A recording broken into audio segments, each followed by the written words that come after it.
How's it going, everyone? Chronic here, and I hope you're having a great day so far. There's a Gold Rush event coming up, so I thought it would be fitting to release a video going over ways that you can gain or farm treasury notes to exchange them for gold bullion.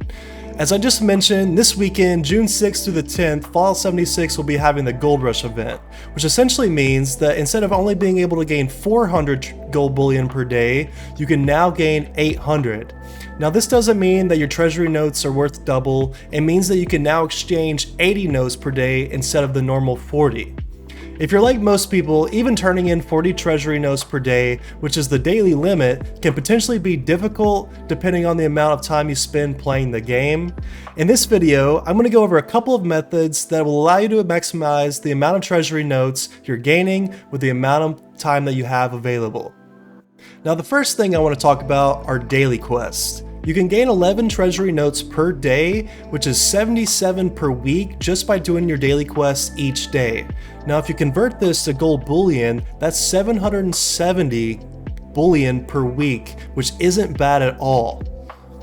There are 3 different quests that you can do each day which reward you with 3 treasury notes each upon completion. Now going over these quests in no particular order, with the first one being Vital Equipment. You can pick up this quest from Ward just right inside the Foundation exterior fast travel point. After speaking with Ward, he will assign you to go somewhere on the map and track down a piece of responder equipment that has went missing. Just go to the area highlighted on your map, open up your radio, and select Foundation Property Tracker. At the top left of your screen, you'll see the tracker signal going up as you get closer to the objective, as well as being able to hear a higher frequency of beeps. Once you've retrieved the equipment, just head back to Ward and gain your 3 treasury notes. The second daily we'll be completing is Photo Opportunity, which is given to you by Davenport, found inside the Overseer's home just next to Sutton. If you haven't done this quest before, you might need to check your miscellaneous tab in your quest journal when doing it for the first time. As you're making your way through the dialogue with Davenport, he'll ask you which location you'd like to travel to.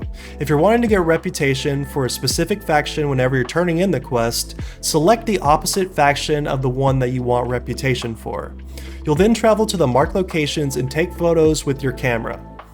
After taking the photos, you have 2 options. Either choice is going to give you treasury notes.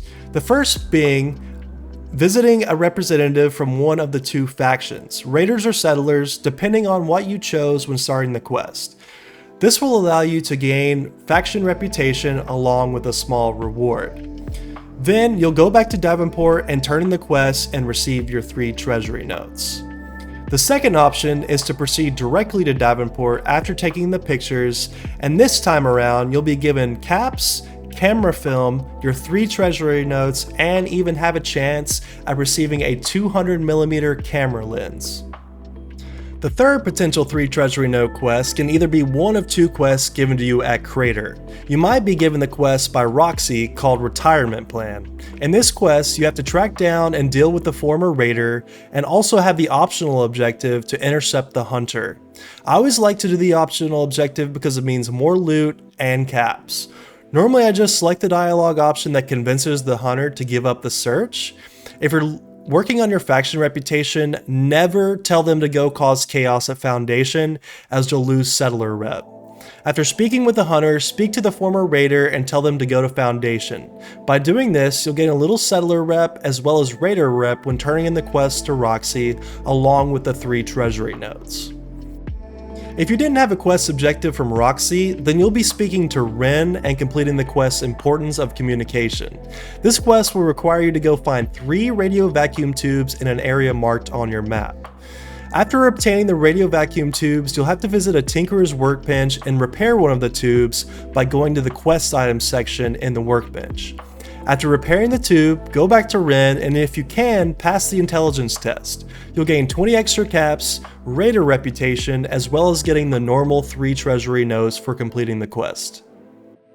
Now that we've completed all the daily quests that give you 3 treasury notes, we still have one more daily quest that will reward us with 2 of those treasury notes.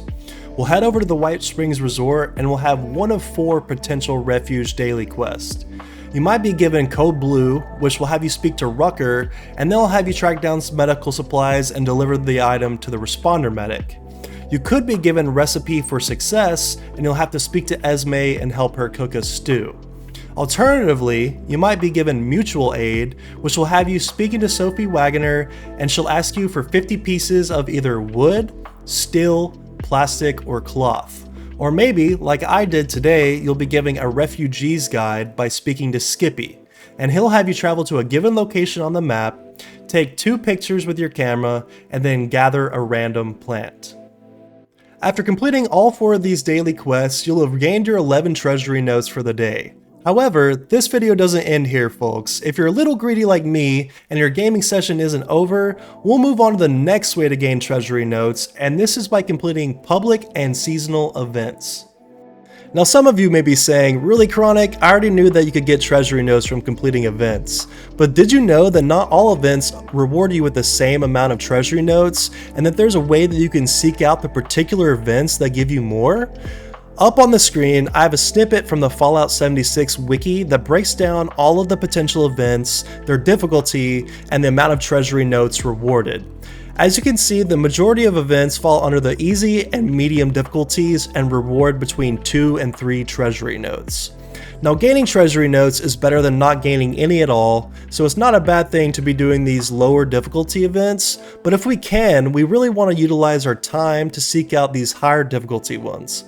Now, it's unlikely that you're going to be able to find Scorched Earth or a Colossal Problem, as these events can start at any random time whenever players decide to nuke specific locations.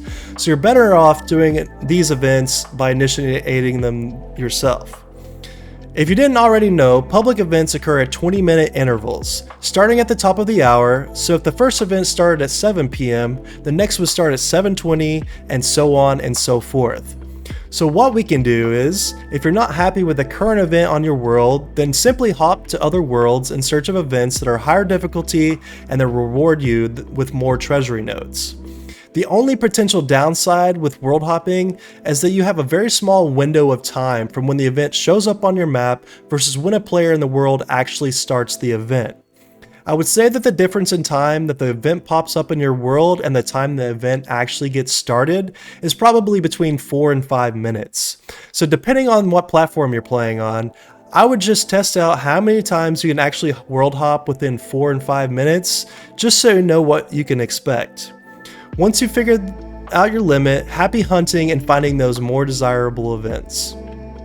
As this video comes to a conclusion and I'm joined with my cat Apollo here, I just want to go ahead and thank you all for sticking around until the end. Hopefully this video was helpful and gave you some more insight on how to maximize your time playing Fallout 76 while seeking out treasury notes in the most efficient manner. If this video was helpful, please consider giving the video a like and maybe even subscribing to my channel for more Fallout 76 content. Once again, this has been Chronic, and I'll see you in the next one.